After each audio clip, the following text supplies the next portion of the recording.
And so please describe to me what the aesthetic look is exactly. Well, like this guy here. Yeah.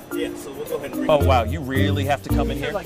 Is this is this really happening? He met the other guy behind you, bro. Like I don't know what you're talking about. I'm right into that bad boy. You can stay right there, behind the camera, behind the camera. No, see now you got me jealous now. That's okay. That's not no, fair. But you're more in the category like Luther Rickner, Arnold. Name? My man. Okay. Yeah. Arnold Ferrigno. Huh? Okay. Aesthetic.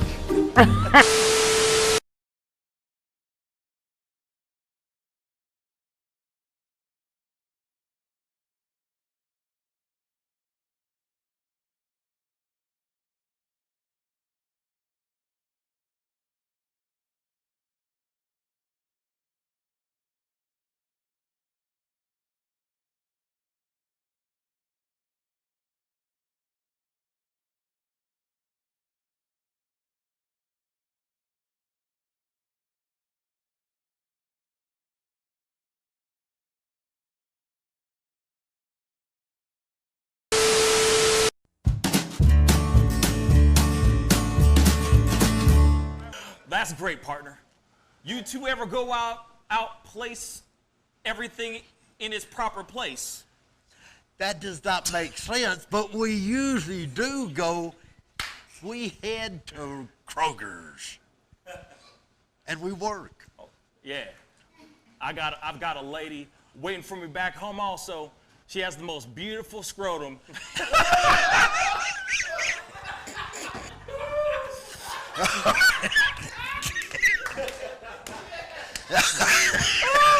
Oh, God! And when she sings, she sounds just like a puppy dog.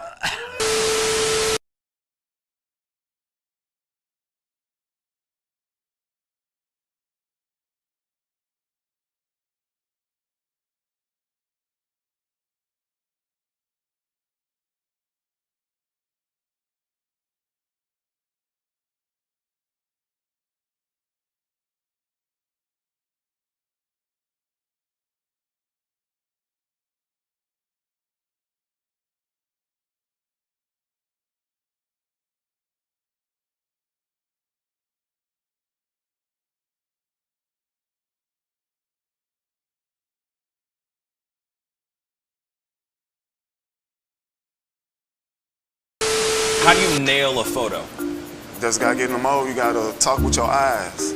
Talk with your eyes. Talk with your eyes. Okay, you so gotta have the eyes can you show me a little bit of something, like to this camera? I would love to know how to do this. I just want to know. Well, how do you do it? Teach me smile, something. You can get the sexy eyes. Then you gotta get the smile. Smile going on some shoes, but Wait, hold up. you got. I gotta when try it's this time, with when, you. when it's Hold time on. to laugh, I gotta try you this gotta with think you. of something funny and start laughing. Do it again. Do it again. How do you do it? Teach me. Sexy eyes. The sexy eye. This is sexy eyes right here. Smizing? Smile. So you're smizing. Smile. Okay. And then you gotta get the. No, I look like I need to take a poop or something.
Wish words were like little toy guns. No sting, no hurt, no one, just a bang, bang.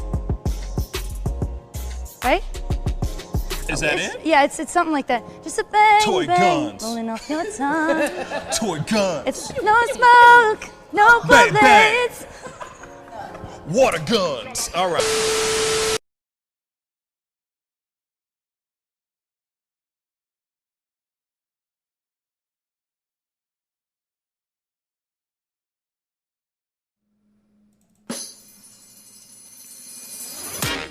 Pascal.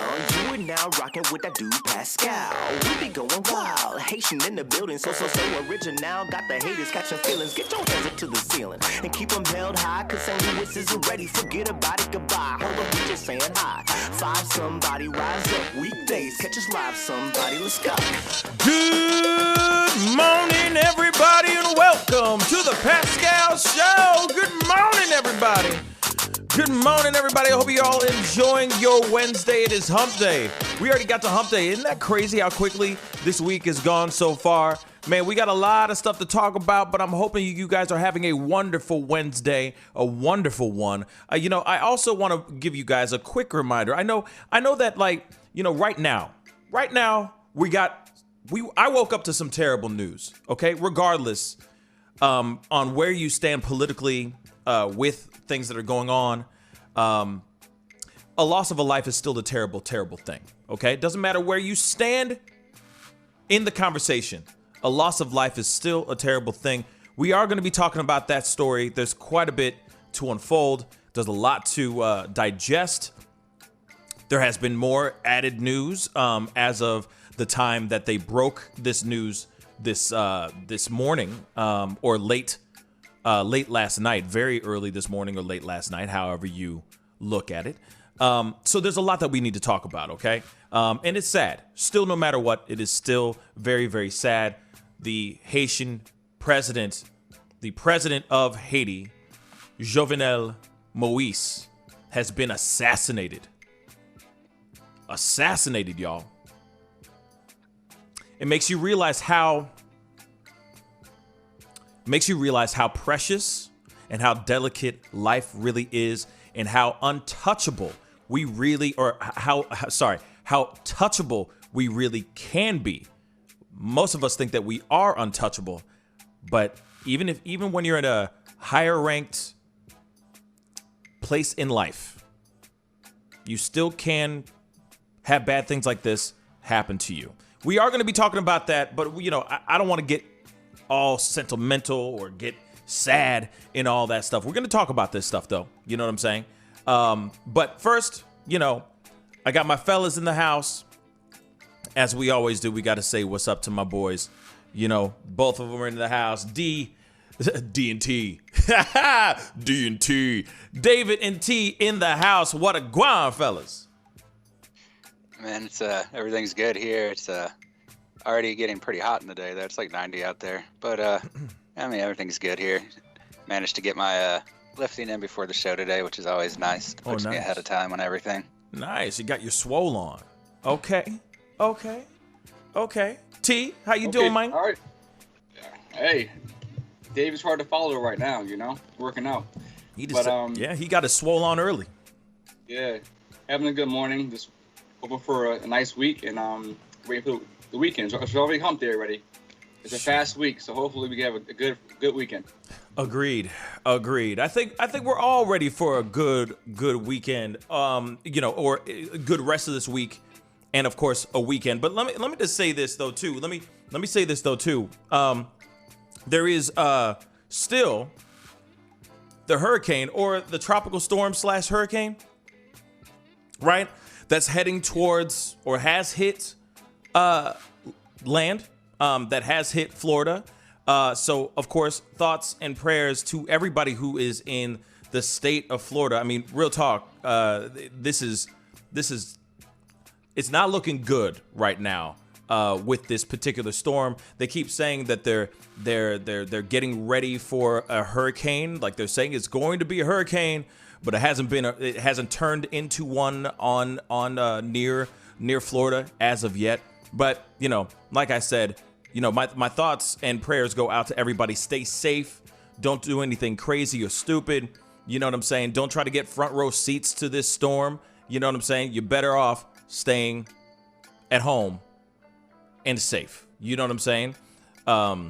Conservative just said, we hit last night. We good, bro. Then that's great. That is great. You know what I'm saying? I'm very, very happy about that. But, the funny thing is... Oh, go ahead. Go ahead, David. What's up? I was going to say for the people out there that might be caught in the hurricane, they do have camps set up if you need somewhere to go. You can call FEMA at 1-800-621-3362, and they should tell you the closest place for you to go find shelter if you're in Florida or any of the places getting hit by the current tropical storm or hurricane. Now, it's 1-800-331-6612? 621-3362. Wow. 621... Go ahead. 3362. 62. Man. Okay. I'm just putting that in to the chat so everybody has it, just in case if they need to make a phone call. You see what I'm saying? If you're watching this here right now, you're probably watching it. If you're dealing with this, you're at ground zero towards within the devastation of what Elsa has left behind or what she's doing right now. You're obviously watching this on the phone. Please pick up the phone, give this phone number a call if you're looking for a place for salvation. All right, 1-800-621-3362. That's for FEMA. Okay, David, thank you so much for that information. But anyway, the thing is since it is hurricane season and all that, I felt like I should share an oldie but a goodie. An oldie but a goodie. This one, and like I said, I wanted to kind of keep things a little bit light because, things are so serious right now. We got a huge conversation coming up here very shortly, but I wanted to give you guys a tiny bit of a chuckle. And if you guys haven't seen this, this is a little skit that I did a while back. It's called Trying to Fake the Weather on the News Be Like. Enjoy. We are taking you live to the eye of this dangerous storm on the coast of North Carolina. We have Colton Fairweather on location. Colton?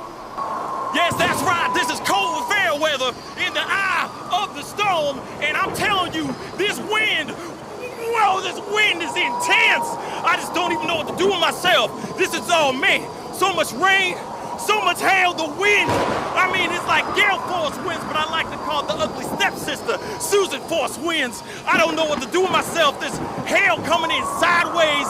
This is getting intense, y'all. Surely does look intense. Colton, can you tell us if everyone has evacuated the area? It's like 80 degrees. Look at this dude. Hey, man, we get. Hey, what the hell's going on? Colton? What? Colton? Y'all still see me? Yeah, we can see you. Man, cut the effects, cut the wind, man. Ain't this about a bitch? Hey, we done here, boss? Anyway, had to have a little bit of fun with that. There was a video a while back where there was a dude trying to fake that he was in the hurricane, and basically the same thing. Real talk. This is a real story. News anchor guy, weather guy, trying to act like he was in the middle of the rain, middle of the storm and everything, hurricane, whatnot. And people were just walking their dogs behind him, etc. It's like a light drizzle, but he was acting like he was in the middle of this storm. And I was like, all right, I need to parody this real quick, and have some fun with it. But anyway, hopefully you guys enjoyed that. Because, of course, we about to get into some serious ish, into a real conversation here very, very shortly. So hopefully you guys enjoyed that. But anyway, no reaction from the peanut gallery. None. The guys just don't say just not nothing. No. Just not nothing. Sorry to interrupt your flow, man. Yeah, right? My bad. I'm just playing. I'm playing. I was expecting brilliant. You know what I'm saying? No, I'm kidding. Not at all. I had to mute myself. I was laughing. Oh, you were laughing? Well, that's good. That's good. If David's laughing, it's a good skit. That's right. He's the type who'll be like, huh. But if he's actually going, then it's funny. You see what I'm saying? Then it's pretty damn funny. Thank you. I appreciate that. Anyway, it's a little bit of a throwback, but like I said, we got to jump into the news now. Our big story, our big breaking story is this story about the president of Haiti, Jovenel Moïse, has been assassinated in his home. In his home. He wasn't out speaking at some public event. He was in the comfort of his own home. We got a news clip that I want to show you guys first. There's a bunch of news articles and pieces from articles that I want to share with you guys. And there's still some more developing information that's still kind of rolling out as we speak. But we got to jump into this so you guys can get a full scope of what's really going on. Take a look. News from Haiti, where the country's president is dead this morning, assassinated in what's being described as a middle-of-the-night attack. Jovenel Moïse had been in office for 4 years and had been the target of months of protests. Haiti's interim prime minister said Moïse's wife was also wounded in the attack. With us on the phone now is Jacqueline Charles. She's the Caribbean correspondent for the Miami Herald and has covered Haiti extensively. Jacqueline, good morning to you. What are you hearing about this assassination? Yes, hi, good morning. So what we are hearing is that it occurred in the middle of the night or the middle of the morning, sometime around 1 a.m., according to the current acting interim prime minister. These are unknown, unidentified assailants that in video circulating identified themselves as DEA agents, or that this was a DEA operation. These were not DEA agents. There was no DEA operation. One high-ranking official told me that these are quote-unquote mercenaries. We're still. By the way, I'm sorry to interrupt this feed, but did you hear just what they said a second ago? That this was a DEA operation. Like I said, I got some clips from articles that we're going to read out loud for you guys to hear all of this, but it doesn't make, a lot of it is not adding up. None of this is adding up. Let's continue. Still trying to figure out who they were, who hired them, what's the motive behind all of this. And yes, the president was quote unquote mortally wounded, but he is dead. The statement from the Prime Minister's office says that some of the unidentified assailants spoke Spanish. Is that credible? And also, what's the backdrop here? What led up to this middle-of-the-night attack? So, yes, it is credible. They spoke Spanish and they spoke English with an American accent. You know, the backdrop, Haiti is a country that has been in chaos now for a while. President Moïse has been in office for 4 months. He's been contested almost from the minute that he got into office. Lately, you know, you have a sector of the population in civil society that said they did not recognize him because his presidential term expired February 7th of this year. He said no, he still had another year to go. The United States actually backed him up on that claim. At the same time, he was trying to force through a constitutional referendum, and the majority of Haitian legal experts and constitutional experts said that it was illegal.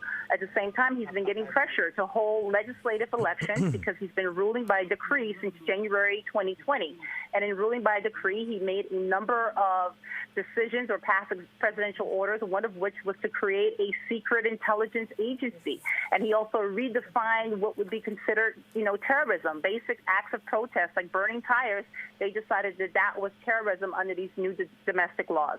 So this is a president that has faced a lot of controversy in a country where you have a humanitarian crisis, you have an armed gang crisis, alarming spikes in kidnappings. Since June 1st, you've had more than 16,000 Haitians who have been forced out of their homes in poor working-class neighborhoods because of armed clashes with rival gangs. You also have an economic crisis. I mean, it has just been an overall country that's volatile. And today, with the death of the president, I've been told that there is no constitutional legal solution in terms of who should take charge. So, right now, the country of Haiti has no president right now. They have no idea what they're doing with this whole situation. Now, I do have a couple articles, a few clips from different articles, so I want to make sure that that I covered those as well here. So, of course, this says, you know, Haiti President Jovenel Moïse assassinated in the middle of the night attack at his home. Middle of the night attack at his home. Just so you know, in the middle of the night, while he's asleep, in his own bed, he has guards, etc. But we're going to talk about that here in a second. Anyway, So he was killed, and his wife was shot during an armed attack in the early hours of Wednesday at their private residence above the hills of Port-au-Prince, which is the capital of the country. Okay? Now, in a statement from the Prime Minister's office, Joseph said, Claude Joseph said, the attack occurred around 1 a.m. Wednesday, and some of the unidentified assailants spoke Spanish. Now, I know that I'm repeating some of the things that were said in that video clip, but I need you guys to hear these things, okay? The head of state, the statement said, was fatally injured. Of course, he was dead. He was mortally killed. He was mortally injured, all right? Or wounded, I'm sorry. First Lady Martine Moïse was wounded and has been treated, the statement said. As of now, she has died. So she was injured. They brought her in. She died in the hospital, okay? They had pronounced her dead just about an hour or so ago, okay? The assailants claim to be agents. Now, this is where it's weird, okay? And like I said, we're only getting a little bit of information. We only have a little bit of information in regards to this assassination and the people that were involved in this assassination. Okay? So the assailants claim to be agents with the Drug Enforcement Administration, according to videos taken by people in the area of the president's home. Moïse, 53, lives in Parallel 5, a neighborhood just above the hills in the capital.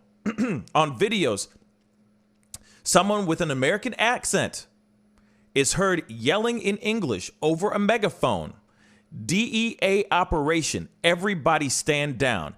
DEA operation, everybody back up, stand down.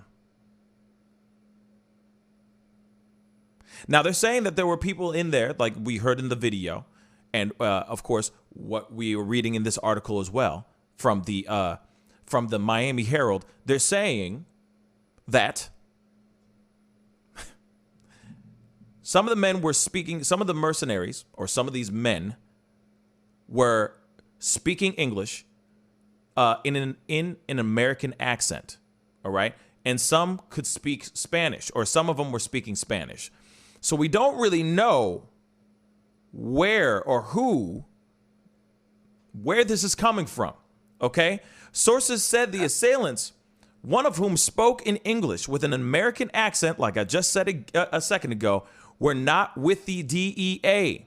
These were mercenaries, a high-ranking Haitian government official said. Now, residents reported hearing high-powered rounds fired with precision and seeing men dressed in black running through the neighborhoods. There are also reports of grenades going off and drones being used, okay? The president's death will throw Haiti into further disarray. What else is new? Haiti's been in disarray, still been in disarray for as long as I can remember, all right? Since coming into office in 2017, Moïse has faced mounting protest over his governance amid a deepening political and constitutional crisis, questions about his oh my God, I can't even say the word. Legitimacy. Thank you. I can't even say the word. His legitimacy and accusations that he used armed gangs to remain in power. Now, he also has been in trouble because just the other day he elected a new prime minister. I think it was just yesterday. He announced who the new prime minister would be, and then he was assassinated.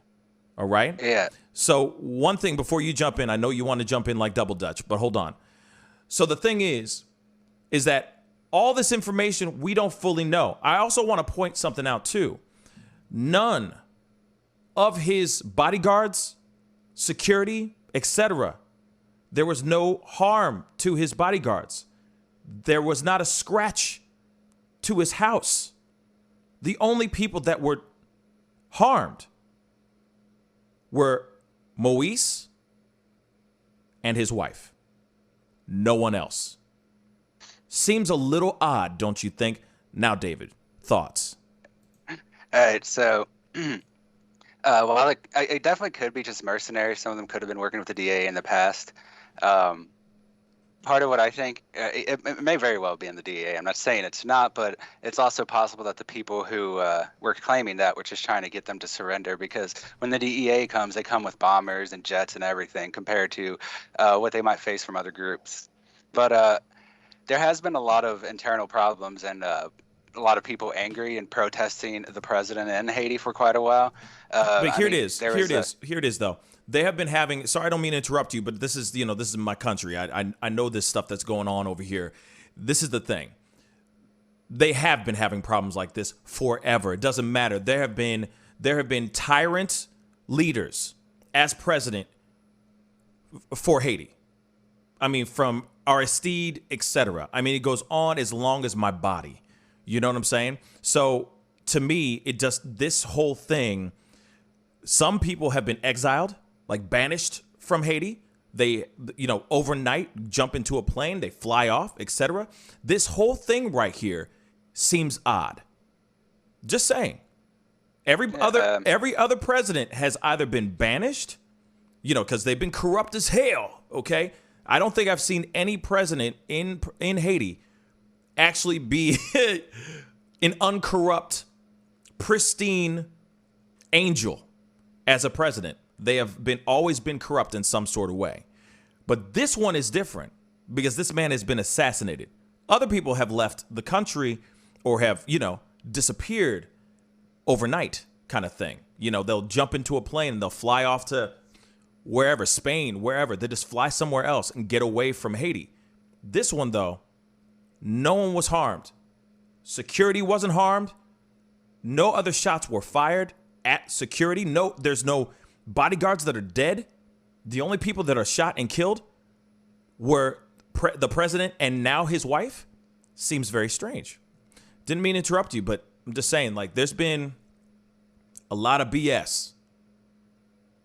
And so with the previous president, I guess now, a lot of the claims had been that he was keeping aid because there was $16 billion sent from 2000 to 2010 to 2018, and only about 30% of that was released to the actual aid. It looks like the rest was kept. Mm-hmm. And so there are other issues that people have been rising up against him. So he went 2 years beyond his actual term without allowing any sort of election.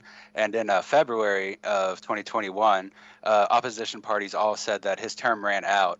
And even though he ran 2 years without an election, that he needs to stand down now. However, he refused to stand down for another until just now when he died.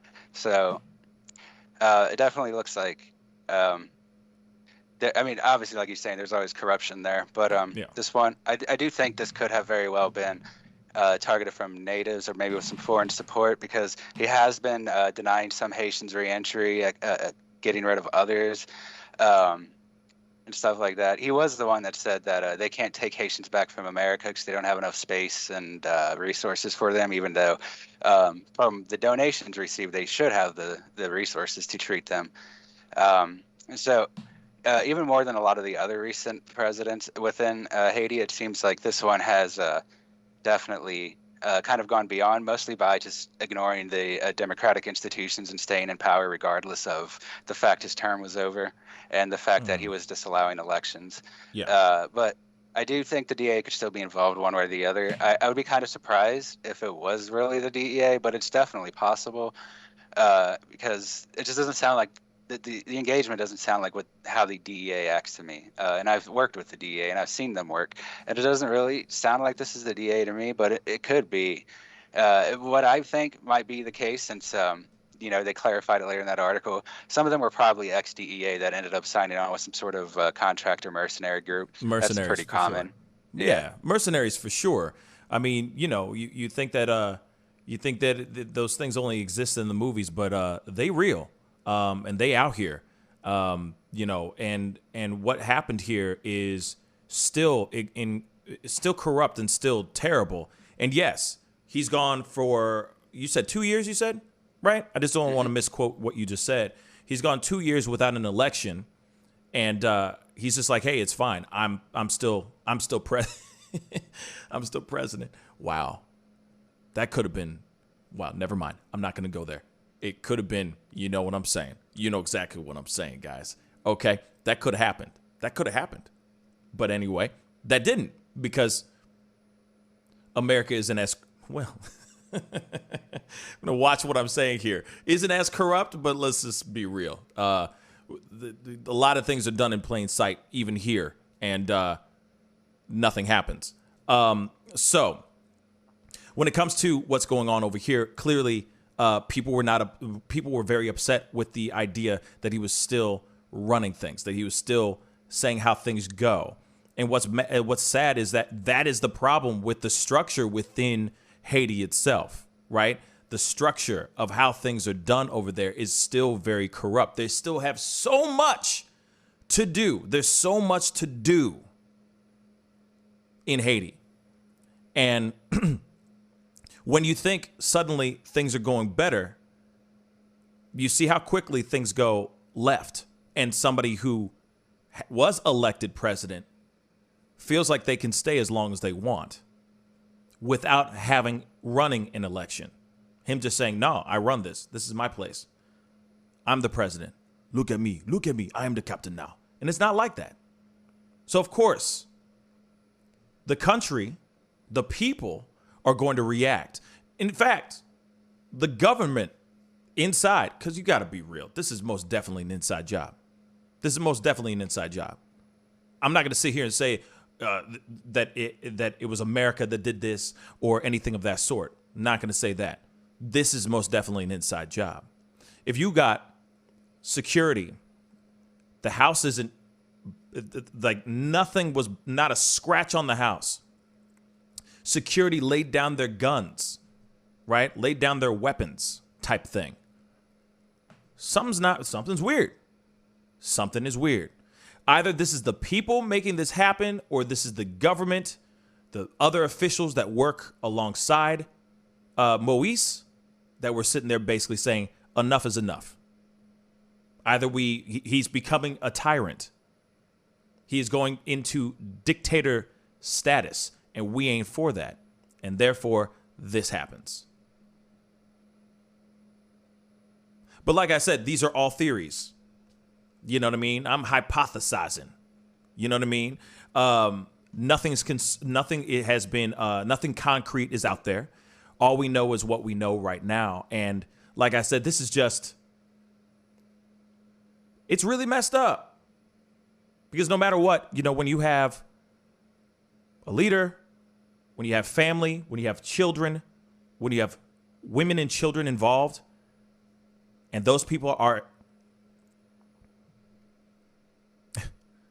when you got other people that are hurt, women and children, etc., that's terrible. And the fact that his wife was in the line of fire and was targeted is absolutely terrible. And like I said, I you know, as A Lady 747 just said, prayers up for the people of Haiti. Yes, but I feel like we've always been saying prayers up for the people of Haiti, because the government over there is extremely corrupt, and it's still, as much as they like to come off like, oh, we got, you know, the leadership is better, blah blah blah, it always seems to get thrown back into corruption with things like this, especially with how Moïse was treating his place of power.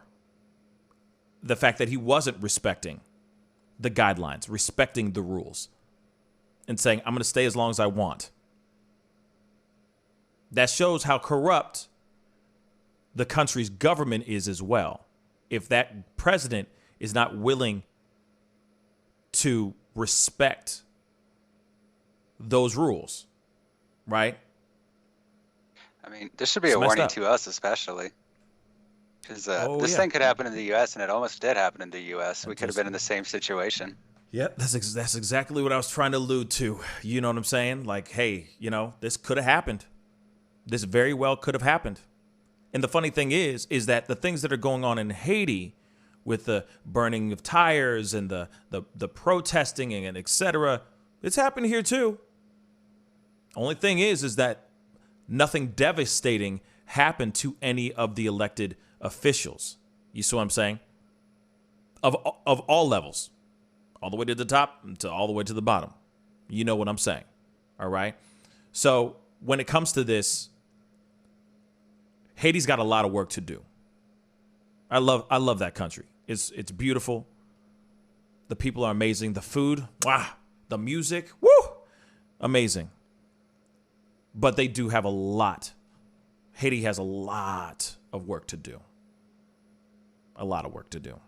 So, it's still, no matter what, this news is, regardless, extremely disturbing. And it should be a full-on wake-up call to any elected official out here. Y'all ain't untouchable. These things can happen. If you try to, like I said, do good out here, y'all. That's all I say. This is what I say to all the elected officials out here. Just try to do good.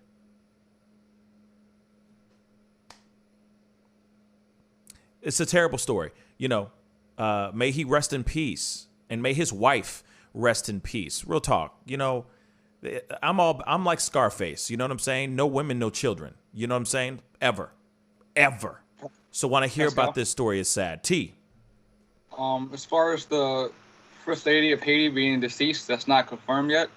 There are conflicting reports. A few sources says she did pass. A few sources says she's still alive. So at this moment, it's still not confirmed. Okay, it's funny because I'm hearing so many different other people, other news articles and stuff like that saying that she has been declared deceased, but they could be wrong. The rumor mill is going crazy out here. You know what I'm saying? This is what I'm seeing on Twitter, Facebook, etc. There's a lot of people that are saying that she has perished. But like I said, they could be wrong. This whole thing could be completely. They could be jumping the gun. But apparently she was fake.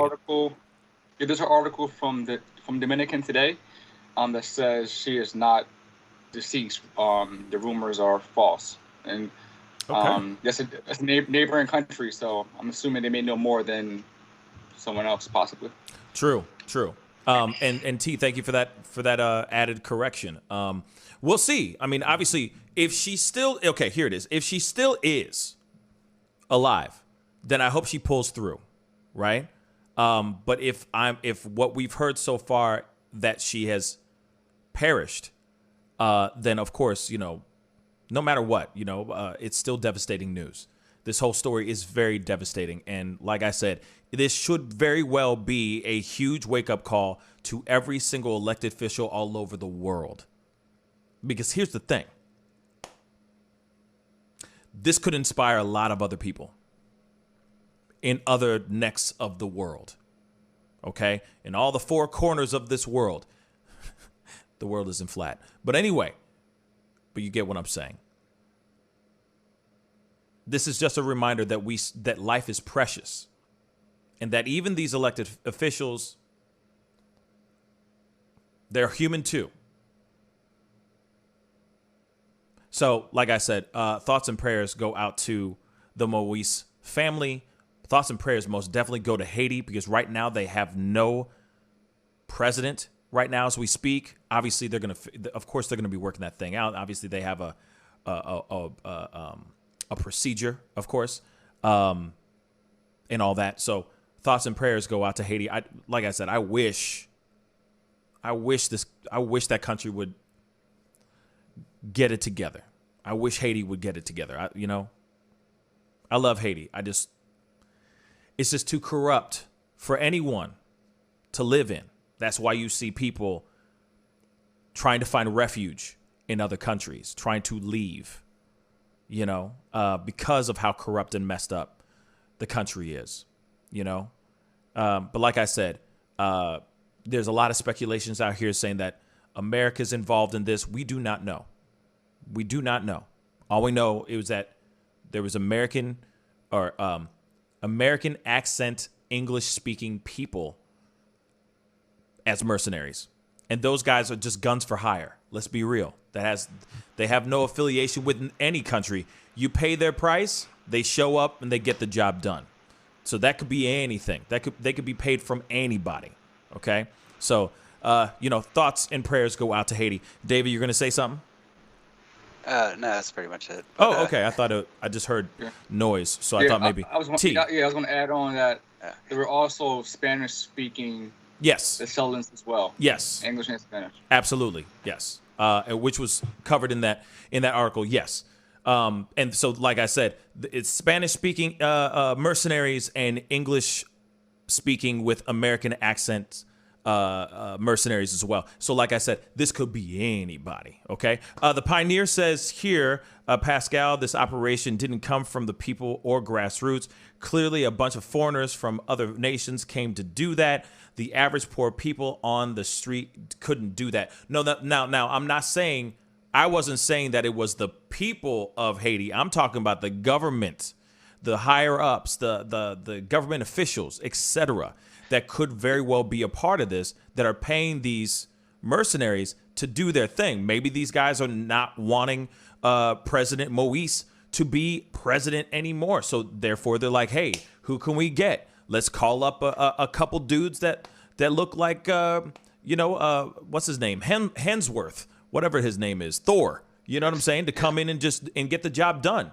That's literally what I'm saying. Not the people. But I feel like maybe the government, the elected officials might be hearing what the people in the streets are saying. And they're saying that, hey, he shouldn't be president right now. He's being corrupt. He's walking. He is skating on very thin ice. They could be going and saying the same thing, like, oh, my God, if we don't control this situation right now, he could become a complete tyrant. He could become dictator level. See what I'm saying? So therefore, let's hire some mercenaries and get the job done. David. Yeah, so like Mr. Pioneer said, that the average person in Haiti would not be able to afford mercenaries, especially American mercenaries. Their average income is $2 a day, so they wouldn't even be able to afford one. Yeah, I mean, and that's what I mean, that when I said that it could have been elected officials and it could have been an inside job within the government. So I just want to make that abundantly clear, within the government. And they got monies. You see what I'm saying? So in my mind, I'm like, okay, they pull some money together, and next thing you know, they bring in a whole bunch of dudes to get the job done. But then again, it could be from somebody else. It could be from some other country. That could also be the possibility too. I'm not sitting here saying that it's all just Haiti and his inside job. This could be anybody. This could be America doing this. It could be. The possibilities are endless. We just don't know. And as we get more information, I'm sure the conversation and the articles and stuff are going to expand, are going to get more into a deep dive of what is going on over there and find out who and what and where and why this is happening. But like I said, to me, it feels like an inside job. That's what it feels like. If no other people were harmed during this operation, it definitely feels like an inside job in my personal opinion. They went to his own private domicile. They went into his own home to do this.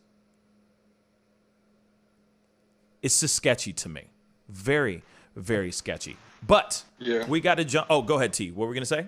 Yeah, I was going to just quickly say the world is watching right now. And most definitely. How Haiti responds to this will be key on finding who the mercenaries actually worked for or who they were hired from.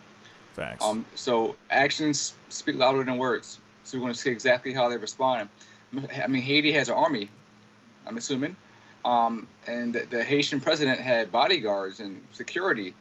And the fact that they stood down, it's interesting to me. So that would never happen here in the White House. Hail to the no. They're sworn to die for the president. So Facts. It's the actions of what happened early this morning, and also how they respond, will really show clearly who's behind this whole thing. Yep. Like I said, it is a weird, sketchy situation that's going on. How Haiti, absolutely what you just said, how Haiti responds to this situation is going to determine how we look at this situation properly. You see what I'm saying? Once we see how they respond, hey, that could answer everything. You see what I'm saying? If they're just like, okay, rest in peace, Moïse. Okay, next president, come on in. You see what I'm saying? If it's just like that, then okay. That's gonna tell us something. Real talk. But like I said, we'll see what happens. I'm not in a certain point, I am not worried about Haiti. Why? Because we are a resilient people. We have gone through so much crap. Like I've said a million times before, we have gone through so much. This is still terrible, but at the same time, we are a resilient people. Okay? Haiti will get through this. Haiti will. One thing about Haiti is us Haitians, we will during the worst situation, right? We will come through in the most unbelievable way because of our resilience. This is still devastating news, no matter what. What they're going to do is going to be very interesting. We're all going to be watching. The world, as T has said, the world will be watching. Let's give it some time. Let's see what Haiti does. And hopefully they do the right thing. But that whole situation, the government there is very corrupt. We've all known this for a very, very long time. If you've been watching any of the history within Haiti, with the politics within Haiti, it has been very, very corrupt. And we just got to see how they respond to this whole situation here in the very, very near future. But we got to jump into a quick commercial break. But when we come back, we got to talk about something light. We still got some international news going on, other news that's going on around the world. Like I said, to Haiti, I love Haiti. You will bounce back. Stay resilient as you always are. All right. But we are going to be going into a quick commercial break. We'll be right back. This is the Pascal Show. Bye. Homeowners and property managers, if you're looking for effective and humane ways to remove wild animals and deal with the damage that they have caused, we have good news for you. Introducing Wildlife Command Center, a professional nuisance wildlife management company specializing in providing animal removal for residential, industrial, and commercial clients. We are the only wildlife company that checks 70 different areas on a structure to determine the answers to the following questions. Exactly which animal are we dealing with? How is the animal getting inside the home? What kind of damage is the animal doing to the structure? Once we get the answers to all of these questions, we develop and write up an action plan to resolve the animal issue completely and provide a quote to implement that action plan. We perform a very in-depth 70-point wildlife inspection. From visually inspecting the highest point, the chimney, to physically crawling inside the attic space and looking for animals, chewed wires, fecal matter, chewed structural wood. We inspect everything.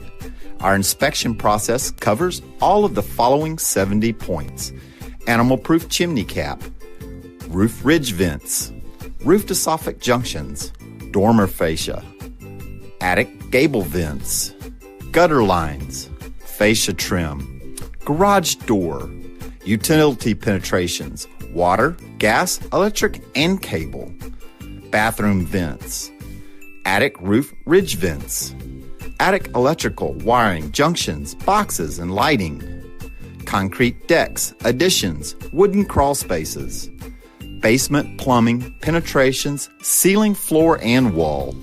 Wildlife Command Center's mission is to deliver the finest quality wildlife removal and pest control service that is safe for the environment.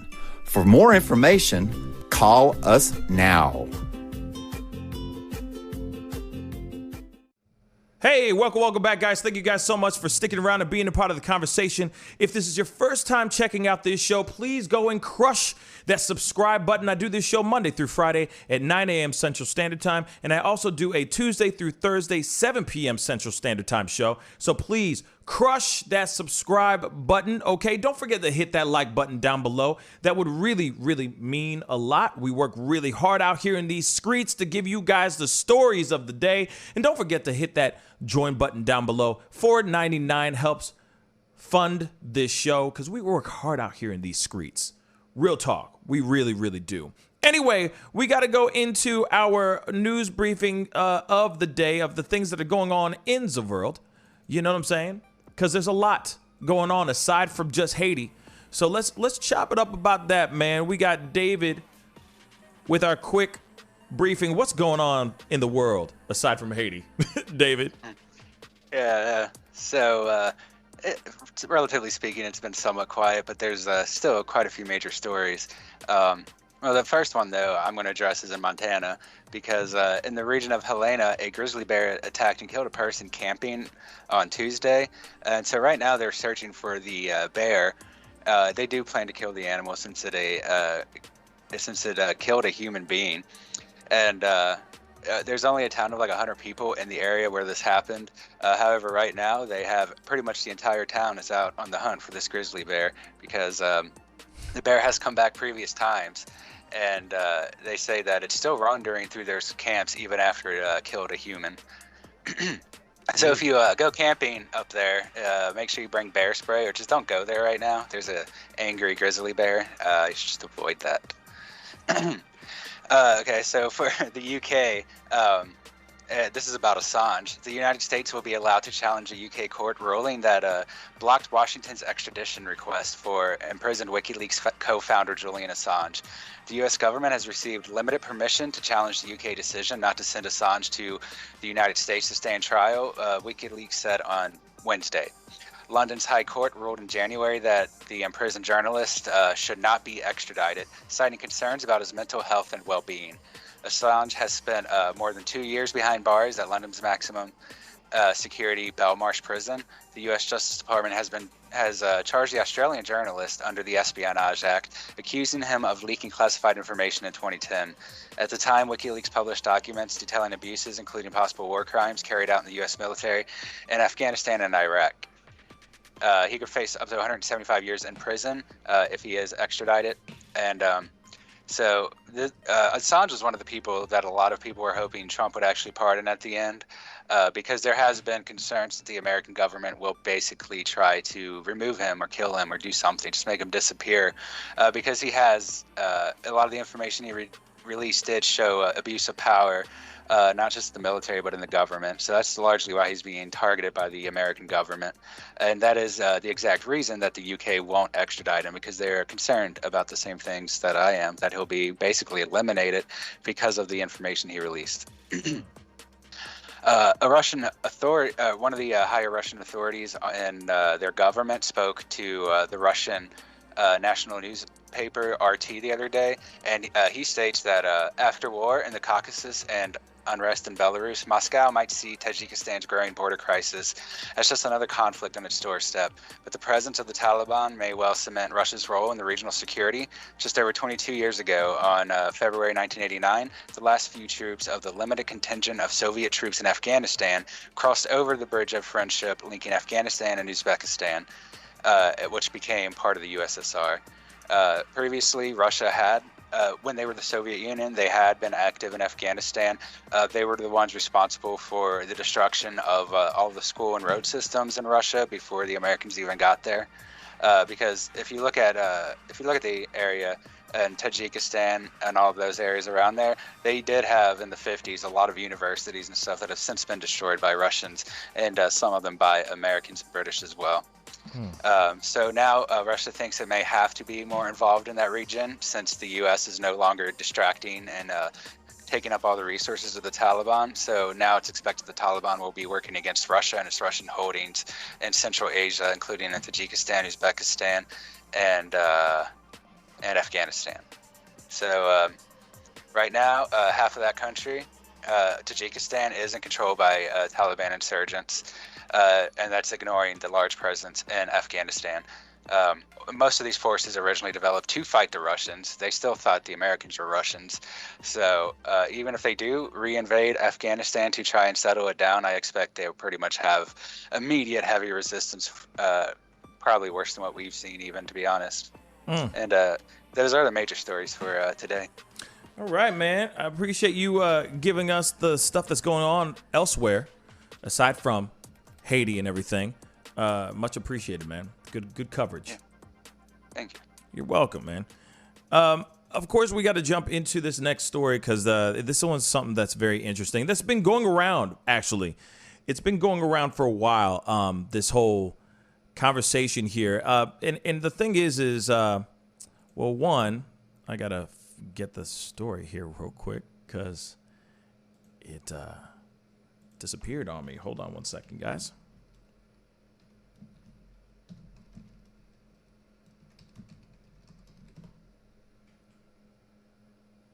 There it is. Thank you. Hold on. Come on.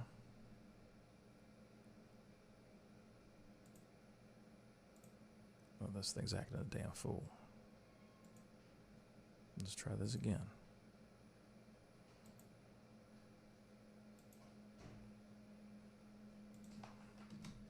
One second, guys.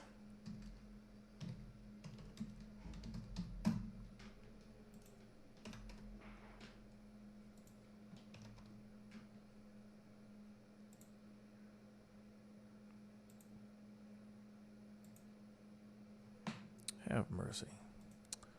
One second. I'm sorry, guys. This thing is acting crazy. Of course it's acting crazy now.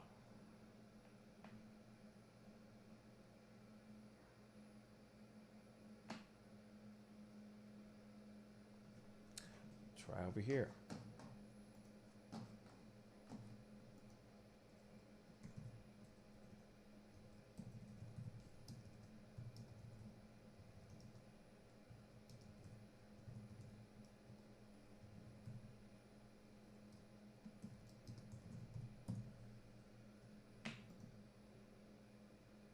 There we go. Okay. Well, you guys won't be able to see this article, but it is something that's really going on. Real talk, and it doesn't have. We don't have to go into too much detail on this within this article, but I do think that this is something that is very serious, at least in the creator world. All right. So it's the next topic in our story today. And it is Black TikTokers go on strike and refuse to create viral dances because white creators are stealing their moves and failing to credit them. Now, this is a real story that's going on right now. And like I said, there's a lot of people here that are, let's just say, there's a lot of creators out here that are tripping hard. Okay, it's now working over here. Let me pull this over here so that we can see this ourselves and talk about it, okay? Because I do believe that this is a fairly important situation, especially when it comes to the creators out here, all right? So here it is. Black TikTokers go on strike and refuse to create viral dances because white creators are stealing their moves and failing to credit them, okay? So Black TikTokers have gone on strike and refusing to create dances because no one is crediting them and saying that these moves are being stolen. They're saying these other people, these other white creators are becoming viral sensations, becoming overnight stars, as they're saying here, and stealing these moves, stealing the moves that are created by these black creators. Okay, now the no dance strike erupted when Megan Thee Stallion released a song, or her new song, Thought-ish, on June 11th.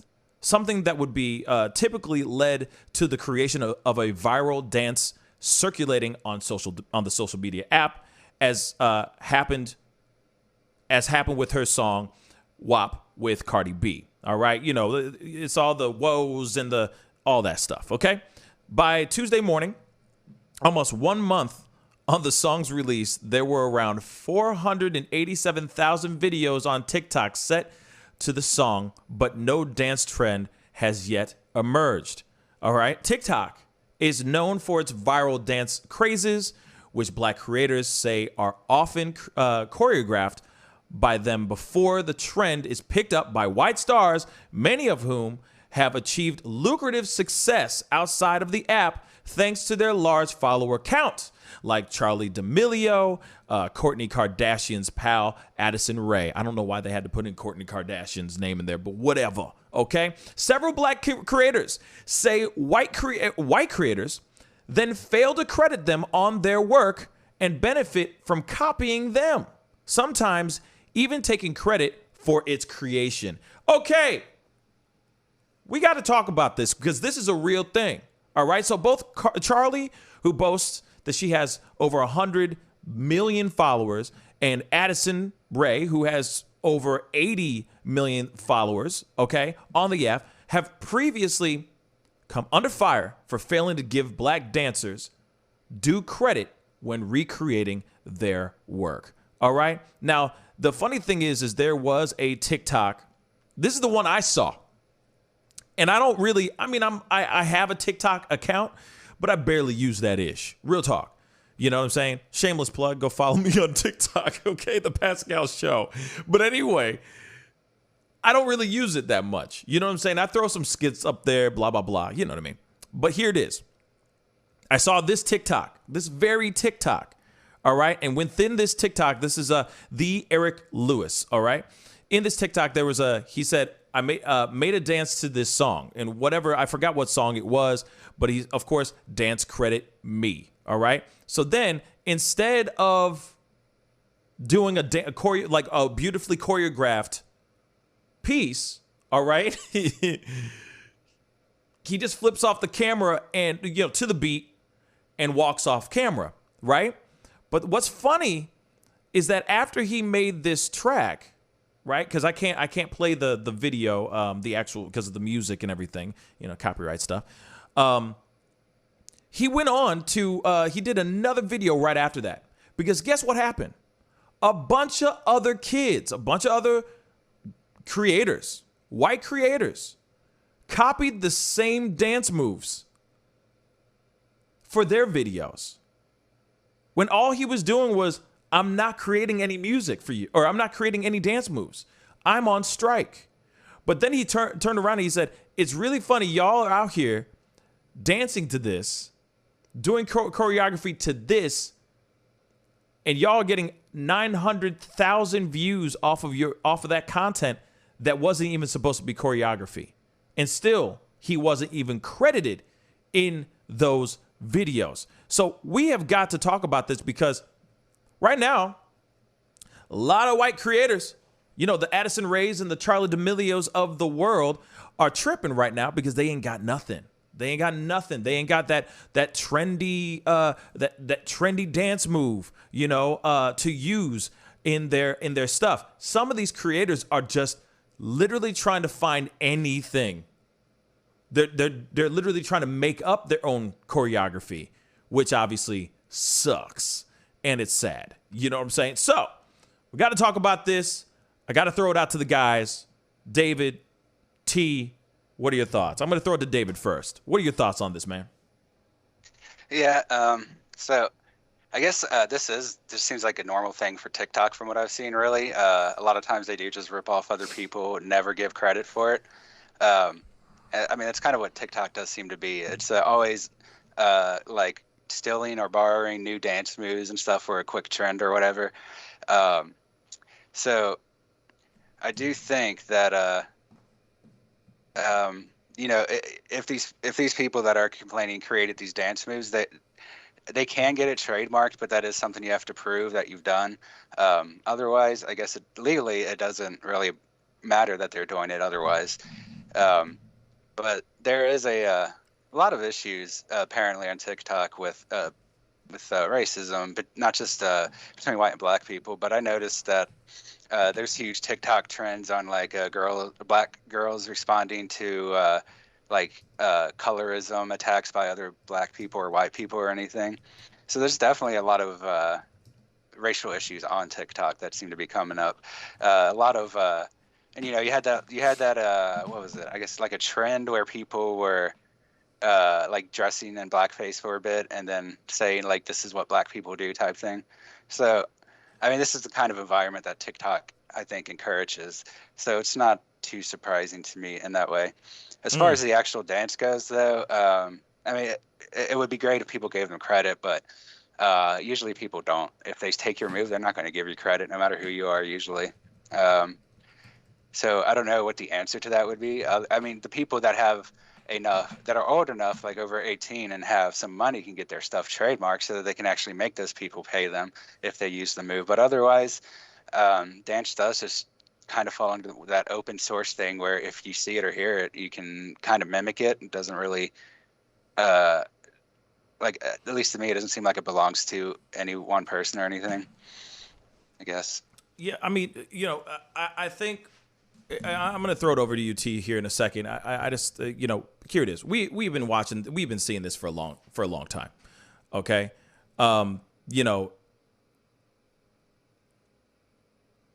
I think that we live in a time, I think we live in a time, or we've always lived in a time. I mean, look at this. Look at Elvis Presley. Look at Eminem. You know what I'm saying? I'm not sitting here saying anything about Eminem. Not sitting here saying anything about Elvis Presley. Shoot, Vanilla Ice. Any of these people that have taken certain culture, certain pieces that were part of the culture and used it to push it out to the white community. So it's been happening since a millennia. You know what I'm saying? It's been happening forever.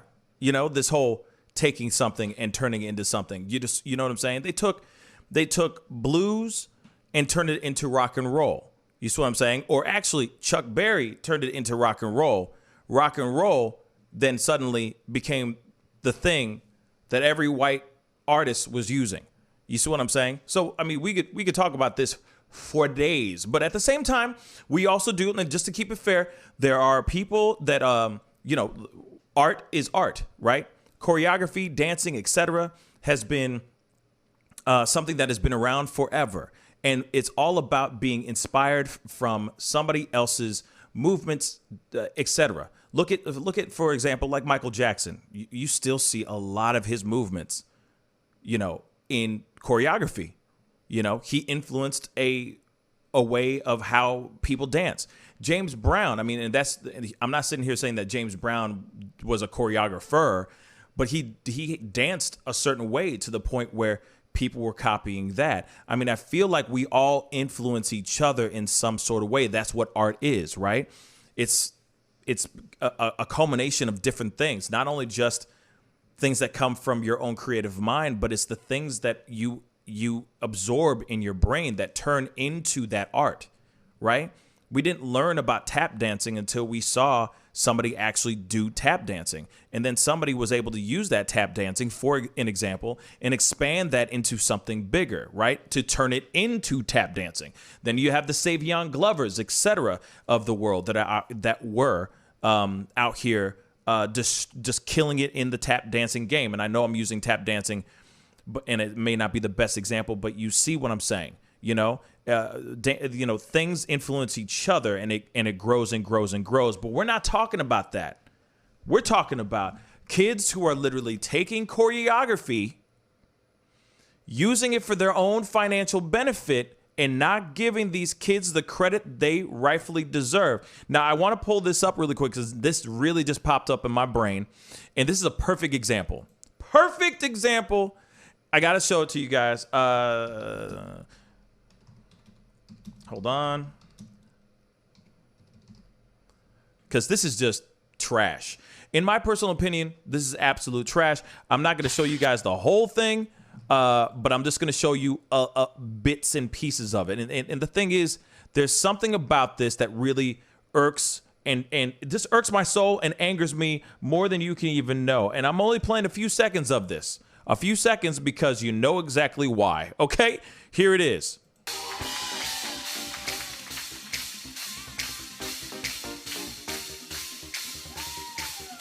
Okay, now this is like, I'm sorry, I just want to like look at this, and this is like their way of trying to get the vast white majority of the white audience that watches this show to understand what these dance moves are like, or to understand what TikTok is, or who Addison Rae is. But here it is.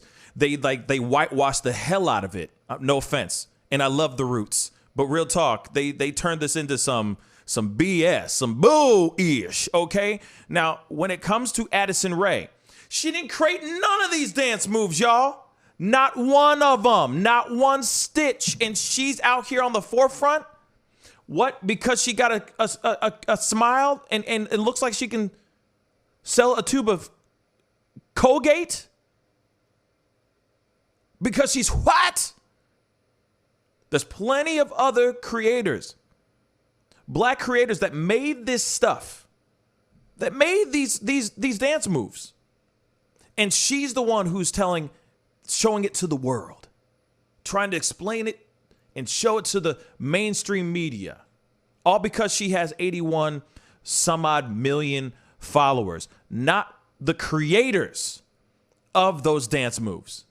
She has not one creative bone in her body. She is a copycat. She knows how to do choreography. She knows how to follow dance moves, but she's not the one creating these ideas and making them popular. She's just taking it, going, hey, this is what I learned from the black creator that I follow on the sly. And I'm going to scoop up a bag. That's BS, y'all. Now, I'm sorry, T. I didn't get a chance to throw it over to you, but that just popped in my head really quick. So I need to hear your thoughts on this too, man. So what do you think? Well, I guess it all depends on the intent of the person who is copying the dance moves. I do know that legally you cannot trademark a dance move, but you can trademark the name of a dance move. So if the TikTokers are naming their dance moves and are getting them trademarked, then there will be a way of them getting some kind of legal stance in it. But again, someone can still copy the dance move and probably change the name.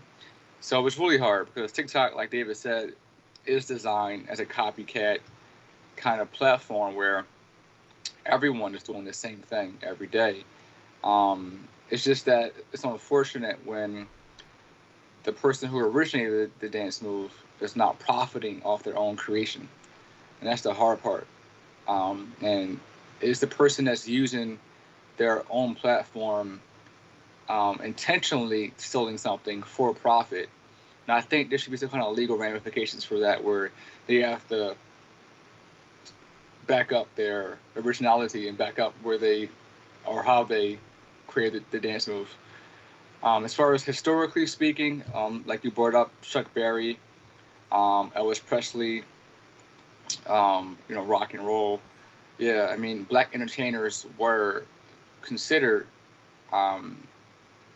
just that, like almost like the property of the audience. So they were always being used to show what they can do and entertain the masses without really getting credit for it, without really having any kind of ownership over their own personal skills. So it's unfortunate because, again, I think whatever trickled its way down to the current society, people should have the integrity, especially entertainers, to represent and give, I would say, acknowledgement to the original creators of that style of music or dance. I think absolutely. I think that what they're doing right now is that they're trying to figure out how to give credit, like proper credit. I think a lot of these choreographers are trying to find ways to actually copyright their movements so that no matter what, if you're doing that dance move to whatever music that they're dancing to, they're still getting credit no matter what, or they're receiving some of your bag that you're securing. Because like I said, it's very frustrating I can totally understand how some of these choreographers, these content creators are feeling when they see somebody, because this has been an issue. It started like right about here with the Addison Rae on the Tonight Show, right? And she's getting all the glory, right? And she's getting all the love. And she's showing everybody else these dance moves, you know? And there's been stuff like the renegade dance, the choreography, etc. Some of these girls or some of these creators did not get a chance to really receive the credit that they really do deserve. And I could see it being very tough for these content creators to find a way to make this work, you know, so that the algorithms or the bots over in TikTok can actually find those dance moves and make sure that those things are getting copywritten. But that's something that needs to happen, because just because you happen to have, like, you just have the cute white guy or the cute white girl, you know what I mean, popping and locking and all that stuff, and they're in the forefront and everyone's going, oh, such and such, oh, he's so dreamy. It's like, no, they did not do any, there's no creation from them. There's no creativity from them. They just happen to look good. And they're doing these dance moves. That's the only thing that they have in their favor. But like I said, since this alleged choreography strike from black creators, the content for choreography and dance moves has dropped. There are white creators trying to come up with their own stuff, but it's whack. I'm sorry. I hate to say it. I'm sorry, mama. You know what I mean? That's even Eminem right there, too. Anyway, but real talk. Sorry. There's just a certain flavor. There's flavor that these content creators are not bringing to the table. And that's what's so sad about this. But I had to bring it up because I felt like, you know what? This is absolutely 110% true. We see this every single day, man. We see this crap all the time. We see this stuff on all the reality shows, like the singing competitions, etc. You see all these people. I'm sorry to say it, but I'm going to say it. You'll sit there and they'll do all day long, like The Voice or American Idol, because American Idol is apparently, you know, a thing now. You know, America's Got Talent, if they do have the singing edition. A lot of times they will put that white person that's blonde hair, blue-eyed, that sounds like it's the blue-eyed soul. They will put that person all the way up on a pedestal because they're like, oh man, that boy can sing. He got some soul in his voice. But it's funny because that black kid that goes in auditions, goes through the auditioning process, probably sounds the same as him, probably better. But because he's not white, they won't put him on. Because it's not an anomaly. It's not a rarity to see a singer. It's not an anomaly to see a black singer that can actually blow. It's an anomaly to see a white kid with that soul. So then they'll throw that out there. Go, look at this anomaly. I'm just saying. You know what I'm saying, Mickey? Even the Italians with the brown eyes, okay? Even them too, Mickey, okay? But at the same time, don't you notice? Because if it was a black person that was Addison Rae, they would not put any. They would not even put that person, Addison, in the forefront. They wouldn't care because they would go, of course, because she's black. They got rhythm. They got that flavor. So we're not surprised. But when they have an Addison Rae or a Charli D'Amelio or any of the other, you know, bright-eyed, bushy-tailed content creators that are out here that are white, those people get thrust into the forefront. And they go, look at what we found. Some real talent. And it's like, wait a second. They're actually mimicking and copying the real talent. And those people who have the real talent are the ones who only have the, let's just say the 20, 80, 100,000 maybe, not the millions. But isn't that funny? It always seems to be that case. Real talk. Things do need to start changing. Things need to start flipping around. Real talk. They do need to start flipping around because I'm sick and tired of talking or seeing this kind of stuff. Seeing these stories happen all the time. And that's true. It's facts. You'll see people who are creating this content. They get a few views, but then because somebody like a Charlie D'Amelio or a Addison Rae will take those videos and just quickly crank them out. You know what I mean? Where they're barely wearing anything as well. I've noticed that too. It's always a thing. You know, I don't know what's up with TikTokers. Ladies, y'all need to start covering up. I don't understand why y'all like, under boobs and all this stuff. It's not good. It's not good. You're calling on the wrong group of people. Real talk. You could call in the wrong group of people. But like I said, they'll go scantily clad and they'll do the hit the whoa and then they make millions.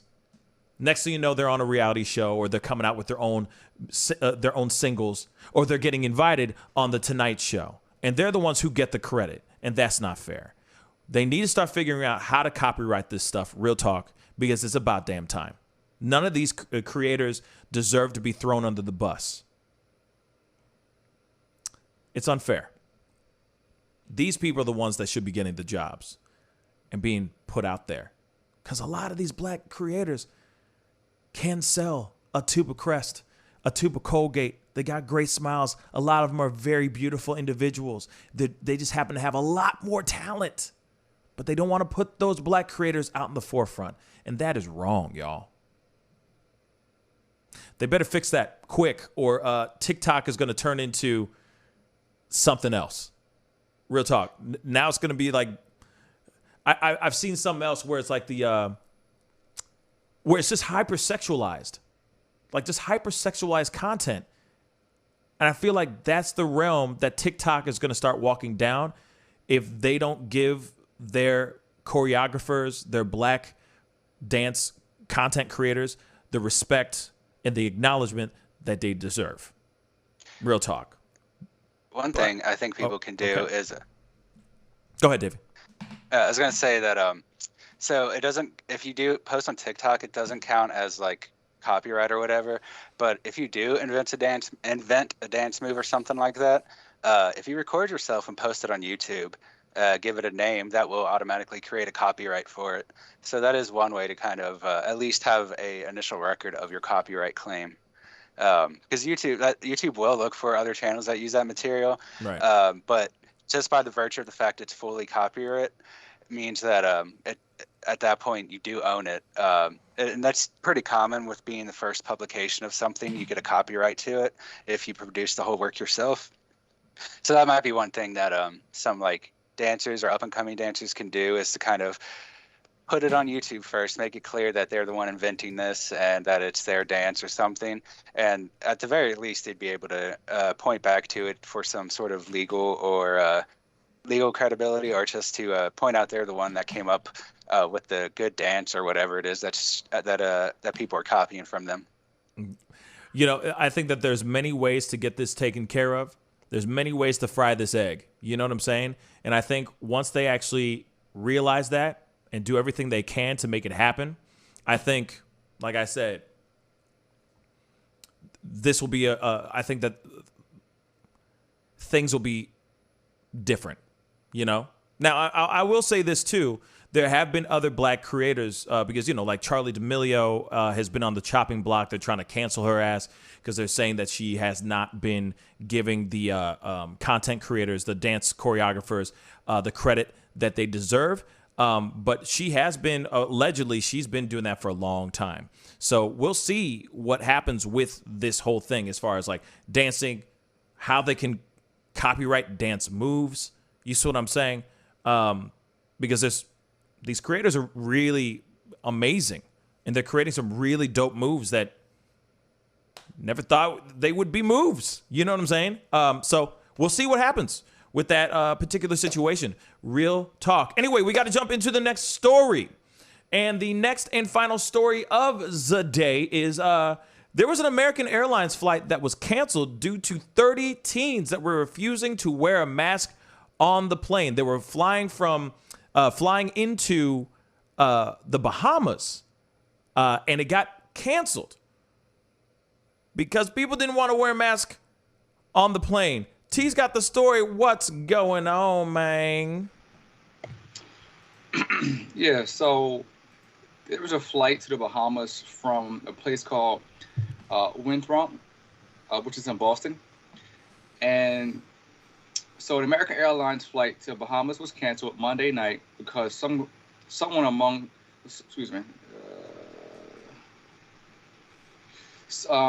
kids in a high school group, reportedly from Winthrop, near Boston, refused to wear masks.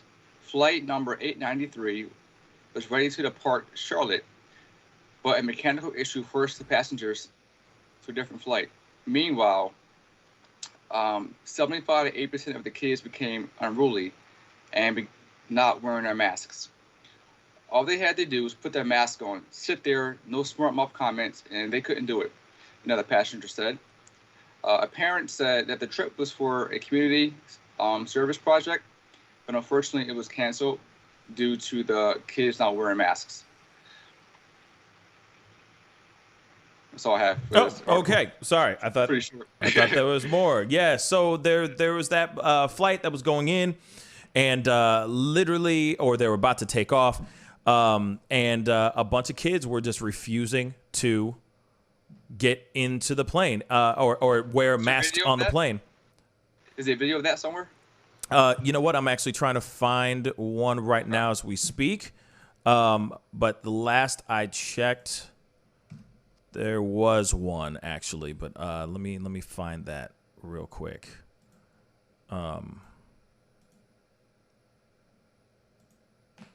Let's see.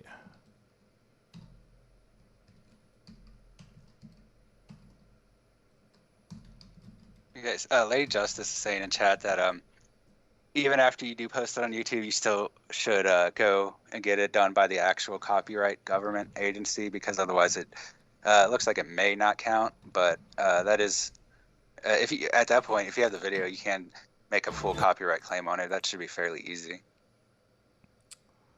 That's good to know too. I mean, even so, somebody else said we do have a news clip here. But somebody else did say, well, people will always find a way around it.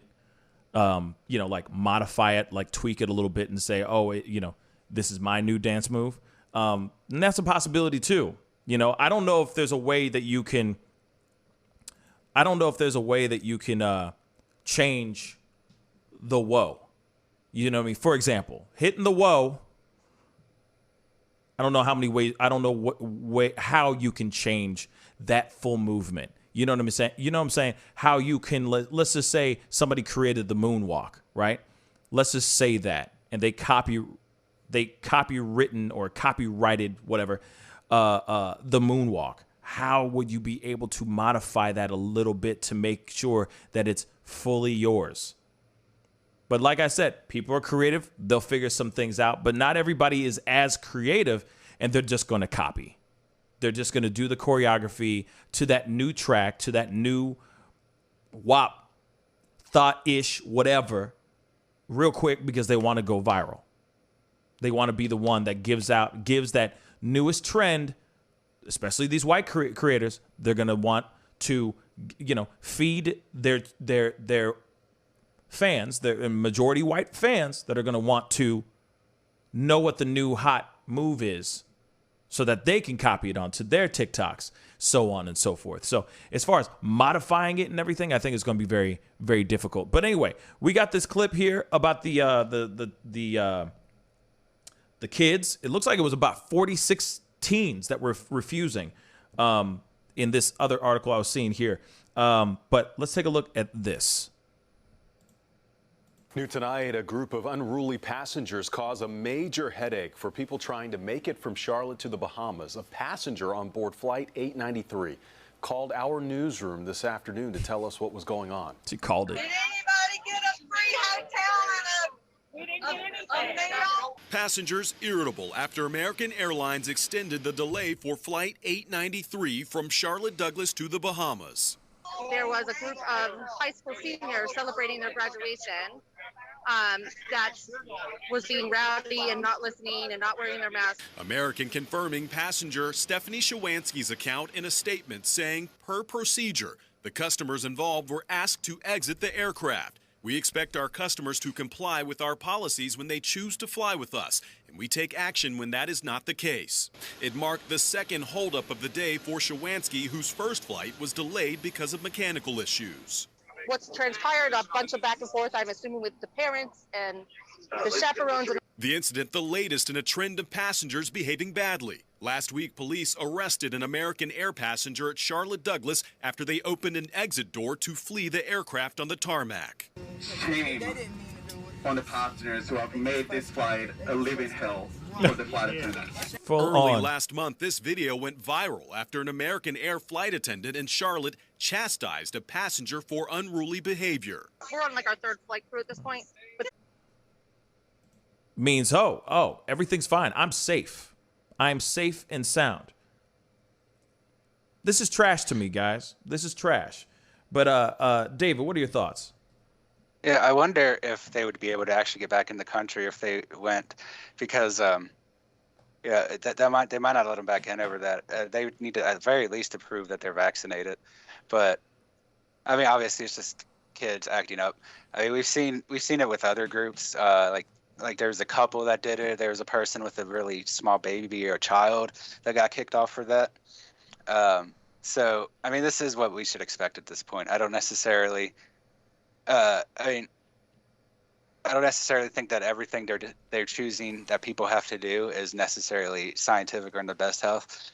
But this is their policy that they have, that you have to wear the masks on the flights, and you're not even going to get back in the country depending on where you go in some of these situations. Or you might not be allowed in the foreign country to begin with. Right. So while it's unfortunate, people just have to start dealing with it, I guess. I mean, that's what it's been like for the past year and a half as far as flights go. You just have to deal with it if you want to fly. Flying always sucks. Exactly. That's why I don't fly. Yeah, and I mean, and flying. Yeah, I'm not a huge. You already know. You already know my feelings about flying. I'm not a huge fan of flying either.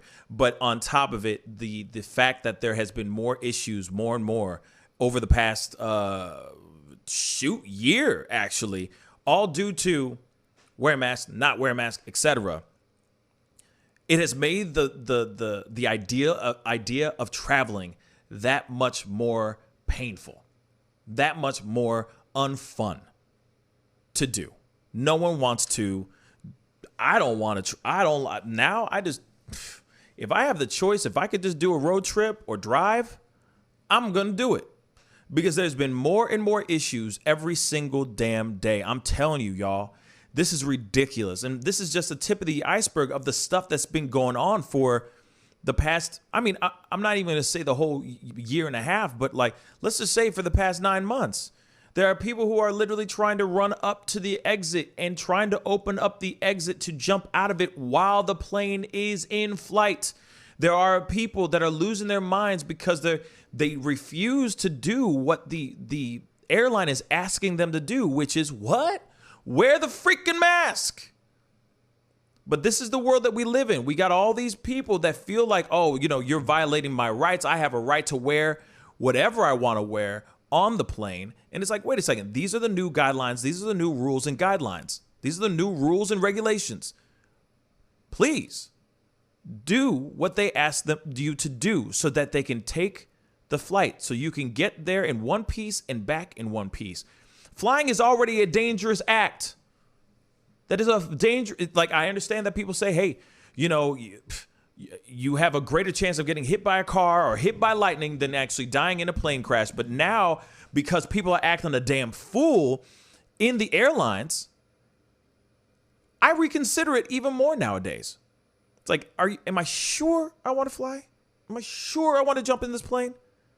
Now, I get it when it comes to going to the Bahamas. You gotta fly. You got no other choice. You gotta get over a whole bunch of water. I get that. But I don't understand why people can't just, these are the rules. Doesn't matter if you've gotten the pineapple blast or no. Freaking just put on the mask, shut the hell up so that we can all get there in one piece. T, what are your thoughts? Yeah, I'm thinking like, there's a bunch of brats. I mean, there's no way if I was in high school, I'd pass up a trip to the Bahamas, over a mask. I mean, just put it on and put your headphones on and go to sleep. I mean, I don't get the point of them, doing that. But we see high school kids in mobs and groups of, like a big group of kids together. They typically, are emotionally riled up anyway. So if one goes off, and it's like a snowball effect. So it's just really inconsiderate for those people who are spending money for a trip or vacation that they want to get to, and you're holding them up over your entitlement. Couldn't agree more. You got a whole group of people in solidarity, literally, whole bunch of teens. You could have just been like, yo, y'all getting off the damn plane. We're taking off without you. Sorry, kids. Done. But they didn't do that. They shut down the entire plane, and they rescheduled the flight for the next day. What? So that they could say, hey, as soon as these kids are done having their temper tantrum? I think that's trash too, but at the same time, kids, all I'm saying is I've seen people getting escorted off and banned from flying that airline. So why didn't they do that to those kids? Why did they go, oh, we're just going to postpone for tomorrow? It's BS. But David, what were we going to say, my brother? There's another selfish aspect to it in that the Bahamas are not as well off as we are in terms of dealing with this sickness. So by not wearing their mask while on the flight, they potentially making themselves carriers that will expose, I don't know how many people live in the Bahamas, but it exposed the majority of the population there to it without any recourse right now. They just can't handle it as well as we can. And obviously, we have the majority of the medications ourselves. We bought up so much of it that we own the vast majority. So people in the Bahamas, I mean, I don't think we should be flying people to the Bahamas anyway, but the people in the Bahamas are going to probably suffer more from this than anyone on the aircraft, to be honest, due to the circulated air. But, like the flight attendants and everyone's they're working with, that could easily cause a major outbreak because they don't necessarily have the facilities to handle it as well as we have. Like I said, and that's good facts though there too, David. And like I said, this is a situation of just absolute ridiculous privilege. I'm going to say it. And the fact that they didn't get reprimanded or like torn out of that plane, you know what I mean? In a way, is mind blowing to me. I don't care if it was 30, 46, 79, 69 people on the plane that were refusing to wear a mask. I would have been like, yo, who else is cool wearing a mask? Okay, 10 of you? Bet. All 79 some odd teens that are in this B right now that are refusing to wear a mask, get the heck off this plane. You've been banished. We're about to fly to Bahamas. Deuces. I would have done that as the airline. And that's just my personal opinion on that. These kids are full on trash and they probably deserved a very good spanking. Real talk. I'm sorry. I would have, woo, man, they would have been disciplined with the quickness. Real talk. I ain't got time for any of that. But anyway, that's the show, guys. I want to say a big thank you to everybody for being on today. I really do appreciate it. You know what I'm saying? Loving the conversations. What a show. What a show. Yeah, man. That was a fun show. I mean, it started kind of sad. No, it started kind of funny and then sad, and then we went back up. You know what I mean? It's all levels. It's all about the levels. You know what I'm saying? So, I do appreciate David and T for being on with me. DTP. You see what I did? Hey. Yeah. I trademarked that one. Huh? I better trademark that. No. T-shirt. DTP. You see what I'm saying? But anyway, for those of y'all who are still here, well, first off, David, T, thank you for being on. Again, thank you. All right. Guys, if you haven't done it yet, please go hit that like button down below. For those of y'all who are new to the show and the first time watchers and all that stuff, please crush that subscribe button. That would really mean a lot, okay? Crush that subscribe button. Oh, and also go to my secondary channel, The Pascal Show Clips. Please go hit that subscribe button over there as well. I'm starting to post some videos over there now as well. So please go and hit that subscribe button, okay? That would really mean a lot, okay? Anyway, it's time to get going. Stay blessed out there. Stay positive out there. And to my country, Haiti, I'm thinking of you. I love you. You guys are resilient. You shall overcome this travesty. Anyway, it is time to get going. Be good to yourselves. Be good to one another. And I'll see you guys. Tomorrow at 9 a.m. Central Standard Time. This is the Pascal Show.